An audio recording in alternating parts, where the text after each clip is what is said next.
Bes, kaya pa? Parang pasuko na itsura mo. Sobrang dami pala nito, Bes. Grabe, ang fresh mo pa din. Paano yan? Huwag kang maingay, Bes. Eto ang sikreto ko. G2G Perfect Cover Cushion. Perfect talaga to kasi lightweight na and high coverage pa. Oh, tignan nyo naman. May 3 shades to and ang shade ko ay ang custard. Try nating basain yung face ko. Oh, ayan.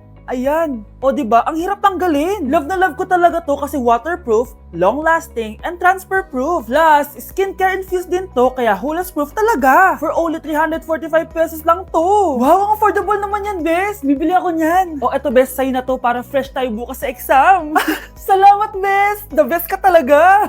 Hi, classmates. Namiss niyo ba ako?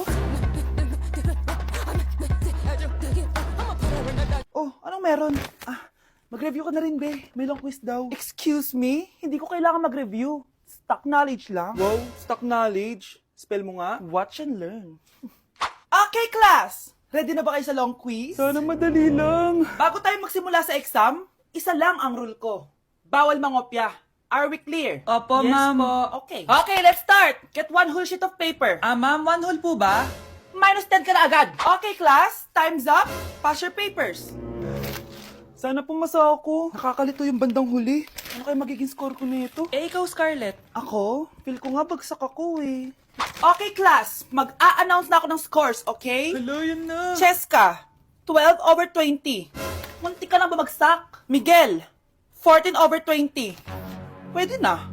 At Scarlett, perfect! Wow, paano nagawa ni Scarlett yun? Grabe namang stock knowledge siya. Ma'am, may kodigo siya sa kuko niyo. Oh. Ha? Totoo ba? Scarlett, patingin ang kuko mo. Kaya pala perfect ka? Dapat bagsak na yan eh. Ang daya. Aba, bakit ako babagsak? Eh, ang number 1 rule lang naman ni ma'am ay bawal mangopya. May sinabi ba siyang bawal maglagay ng sagot sa kuko? Meron ba? Ba't parang kasalanan ko? May point si Scarlett. Pointless. Next time, kilalanin niyo mga binabangga niyo ha. Anak, bilan mo ako ng tubig na sa 7-Eleven. Bilis na. 7-Eleven? Sige, Nay. Nay, alis na ako, Ba't may dalang maleta yun? Ano naman trip ng babaeng to? Manood na nga lang ako. Wow, ganito pala itsura ng airport. Ang ganda. Ganito pala feeling sumakay ng airplane. Eto ba yun, yung 7-Eleven? Teka, anong oras na? Bakit di pa umuwi yung babaeng yun? Ayan, ito yung pinapabili ni nanay. Tawagan ko na nga. Ay, hello, Nay. Eto na, nabili ko na pinapabili mo. Asa ka na, ha? 7-Eleven, di ba, Nay? Oo, 7-Eleven. Diyan lang sa may kanto. Ay, akala ko kahit sa 7-Eleven. Ha? Nasa ka ba? Sa Japan. Ha? Japan? Pakainit. Nay, anong ginagawa mo dyan? Pinapait ko lang to lutuan natin. Uso kasi to, anak. Uso, Nay? Bakit di na lang doon sa kusina? Sa sobrang init ng Pilipinas ngayon, ayan, pwede ka na magluto. Di ba? Tipid sa gas. Grabe. Ang talino mo, Nay. Makakatipid na ako neto. Anak, check mo nga dyan yung sinaing ko. Okay na po to, Nay. Ano ba naman tong batang to? Tanghali na nakahilata pa din. Akala mo siya nagbabayad ng kuryente. A few moments later. Kainit. Sinakpatay na electric fan. Ang init na nga sa Pilipinas, tapos mapatay pa electric fan eh. Tay, ano yan? Ice coffee? Mainit na kape to, anak. Mainit na kape? Ang init na nga sa Pilipinas eh. Ang perfect nga nito, anak eh, kasi mainit tapos mainit, di ba? Negative times negative equals positive. Perfect nga, Tay. Enjoy. Hala, late na ako. Ano to? Sinuspindi na ang face-to-face classes sa ilang paaralan sa bansa dahil sa sobrang init. Yes, makakatulog pa ako ulit. Ay, sa wakas, makakaligo na rin ako.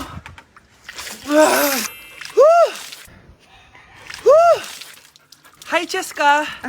Hi. Alam mo ba kung bakit mainit sa Pilipinas? Bakit? Kasi hot ako. Pero natabo. Yan, ang init-init na ka sa Pilipinas tapos mag-joke ka pa ng ganyan. Sungit! Ma'am, pwede pa po ba ako mag-take ng quiz? Sorry po kung absent ako kahapon. Nilagnat po kasi ako eh. Ay, hindi na pwede. Di ba sabi ko, pag absent na, bawal na mag-quiz. Ano yan, one day lagnat? Tigilan mo ako. Ang sabihin mo, tinatamad ka mag-aral. Ma'am, please, sige na. Humahabol po kasi ako ng with honors eh. Oh, okay ko. Kung gusto mo mag with honors, hindi ka dapat nagkakasakit. Ay, hello ma'am. Good afternoon po. Ah, yes po ma'am. Kayo po yung nanay ni Scarlett, di ba? Ay, opo ma'am. Yung anak ko kasi nilagnat. Kawawa naman. Pwede pa po ba siya mag-take ng quiz? Humahabol kasi siya ng with honors eh. Sayang naman. Ay, ganun po ba ma'am? Kawawa naman po pala si Scarlett.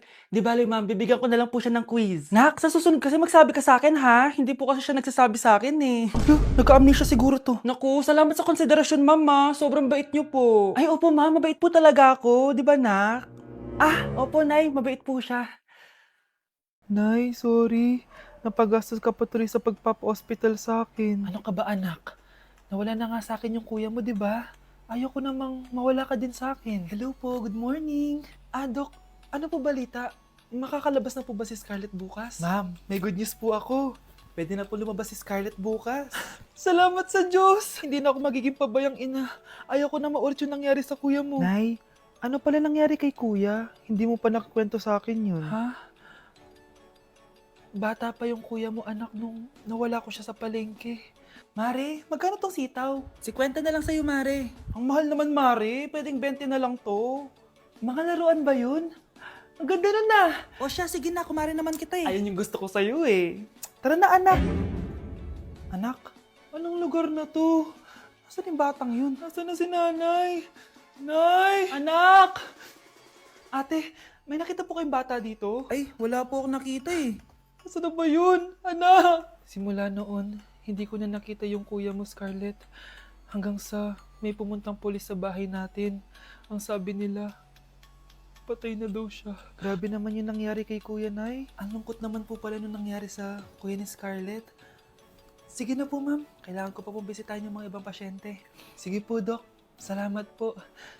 Anak, ang importante, makakauwi ka na bukas. Opo, Nay. Makakapag-thirst trap na ako ulit.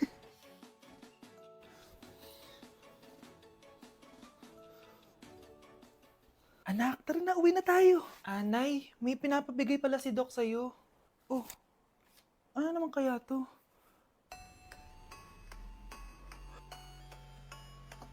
Paano nangyari yun? Anak, oh, manood ka na itong Cocomelon para malibang ka. Ah, sige po, Nay. Ang cute nila. Quack, quack, but only four little ducks came back. Cocomelon ba yun? No, bawal yan, bawal yan. Ang dede ay pribado, bawal ipakita to. Hindi Anak, ano yung pinapanood mo, ha? Ah, Nay, eto na yung bagong Cocomelon. Ay, iba na pala yung Cocomelon ngayon. ang kwet ay pribado, bawal ipakita to. In fairness, educational siya, ha? Ang pepe ay pribado, bawal ipakita to. Hindi dapat. Nay, girlfriend ko nga pala. Hello po, tita. Wow! Ang ganda mo naman, Iha! Siyempre, Nay, pogi ako. Dapat maganda din yung girlfriend ko. Hello po. Oh, anak! Wala ka pang ipapakilala sa akin? Sinong ipapakilala ko sa inyo, Nay? Ha? Wala ka palang jowa hanggang ngayon? Ah, wala pa po, Nay. Ayaw po nila lahat sa akin. Kaya di ka nagkakajowa kasi ang pangit mo. Grabe ka sa akin! Kahit pangit ako, maganda pa rin ako! Hay! Grabe ka sa kapatid mo, ha? Ikaw nga amoy putok eh! Ang baho mo! Ikaw pala yung mabahong palagi ko naamoy. Di bali anak, itry mo itong nakita kong app, Tandu! Alam po yan, Nay! Marami kang makakamatch dito, kahit saan man sa mundo! Magkakajowa ka na, anak! Talaga, Nay? Kaso paano ko sila makakausap? Bobo ako sa English! Ayan, di ka kasi nag-aaral na maayos. May auto-translate to, so magkakaintindihan pa rin kayo. Wow, Nay! May nakamatch na ako! Ang pogi niya! Sabi sa'yo, magkakajowa ka na eh! Patingin nga, anak! Kaso parang may kamukha siya, Nay, no? Bakit mo, Nay? Tatay mo yan, nakamatch mo eh! Ha? Tatay? Bakit may ganito si tatay? May kabit ang tatay mo!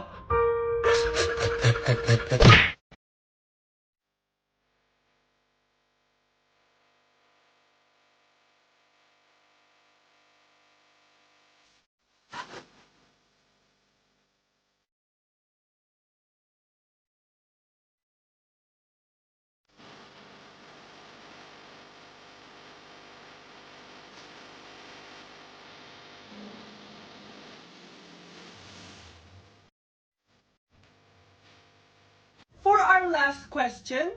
Ano ang full name ko?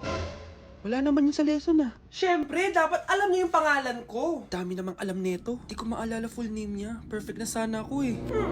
Kapag di niyo nasagutan yan, minus 10 kayo sa akin. Aba ma'am, paano naman malalaman yung full name mo? Eh di ka naman nagpakilala sa amin. Ano ka, sikat? Artista? Ang lakas mo mag-minus kapag di nasagutan yung full name mo? Sige nga, ano full name ko? Kapag di mo nasagutan, ma-minus ko yung sweldo mo. Tsaka magagamit ba namin yan kapag nagtrabaho na kami? Di naman, diba? Pakin namin sa full name mo. Mga anak! Aba! Tanghali na wala pa rin gising? Naku, sinasabi ko sa inyo, pag ako namatay, kawawa kayo! Ano ba yan? Umagang-umaga? Ang dami sinasabi ni nanay. Mga pinagkainan nyo kagabi, hindi kayo marunong magligpit. Ang tatanda nyo na, para kayo mga bata. Kailangan gisingin natin pagluto. Grabe si nanay. Nauna pa magpagising kesa sa alarm clock ko. O Kyle, kakagising mo lang? Nay, hindi pa po ako natutulog. Ano? Diyos ko po! Nung kabataan namin, 7 p.m. pa lang, tulog na kami. Tapos, ang gising namin, 4 a.m. para pumasok sa school. Hulaan ko, Nay. Tumatawid pa kayo ng bundok tsaka ilog para mag-aral, no? Oo! Buti nga kayo may hatid sundo pa eh. Scarlett! Ayan na, magkikis na sila. Aba, parang anak ng mayaman na. Prinsesa ka? Nay naman eh, ang init-init eh. Hindi ako nagtatain ng pera, Scarlett ha. Nagtitipid ako ng kuryente, kaya matuto kayo magtipid. Kaya gamitin niyo tong 2-in-1 Stand and Desk Fan from Tough Mama. Diba ang aesthetic? Meron tong 4-speed control, kaya sobrang lakas nito. O diba ang lakas? At syempre, matibay. Di kagaya ng relasyon nyo. Lo, magluluto na nga lang ako. Ops, bago ka magluto, gamitin mo tong stackable multi-cooker ng Tough Mama. Pwede ka dito mag-boil, pwede ka mag-fry, at marami pang iba, gaya ng steam and grill. O diba, kahit ano, magagawa mo dito. Pati pag move on sa ex mo. Bakit ang sakit mo naman magsalita, Nay?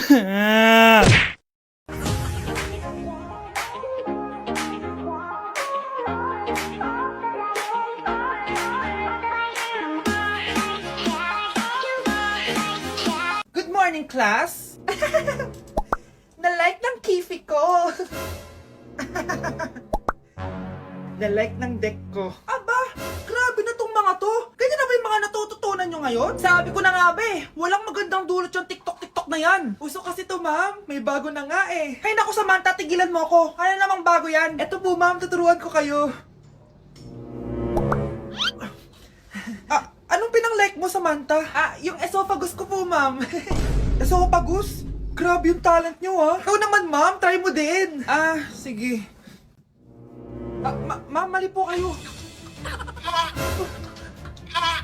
Ma'am, sumobra po kayo. Hindi na po esophagus yan. Bitukan na po yan.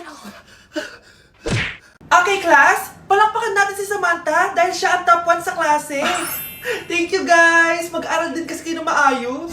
Paano nangyari yun? Nag-review naman ako buong gabi Tama naman lahat ng sinagot ko sa exam. Oh, Scarlett, bawi ka na lang ha. Ikaw ang pinaka-lowest. Talaga ba, Samantha? Alam naman nating dalawa kung sino talaga yung top 1 at hindi ikaw yun. Ilusyonada ka talaga kahit kailan. Loser! Ang dali-dali lang ng exam, di niya pa nakuha? Ano bang ginawa mo, Samantha? Bakit perfect ka? Stock knowledge!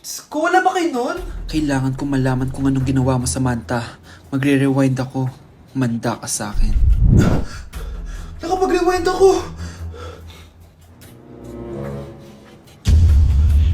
Ikaw pala ang top 1, Scarlett? Tignan ko na lang kung sino magiging top 1 after neto. Ha? Bawal yun na! Okay, class, start na tayo. Class, magle-lesson na tayo ma'am, bago mo ituloy yan, may kailangan ka malaman. Ano yan, Scarlett? Pinagpalit po ni Samantha yung grades namin sa laptop niyo, ma'am. Kaya hindi dapat siya yung top 1, kundi ako. Ganyan ka na ba ka-desperada, Scarlett? Naiingit ka sa akin, no? Kasi ako yung top 1. Ako ba ang desperada, Samantha? O baka ikaw? Kitang-kita dito sa phone na ginalaw mo ang laptop ni ma'am. Ikaw pala ang top 1, Scarlett? Tignan ko na lang kung sino magiging top 1 after neto. Samantha? Bakit mo ginawa yun? Alam mo bang major offense yun, ha? Sumama ka sa akin. Ipapatawag ang mga magulang mo. Ma'am! Paano nagawa ni Scarlett yun? Alam ko walang tao nun. Paano siya nakakuha ng video? Scarlett, paano mo nagawa yun? Ha? Ang alin? Nakita kita kanina. May hawak kang relo. Tapos, bigla ka na lang nawala. Nakita mo yun, Cheska? Huwag kang maingay, ha? Dahil ang relo na to may sumpa. Ano bang meron dyan sa relo mo? Dahil galing to sa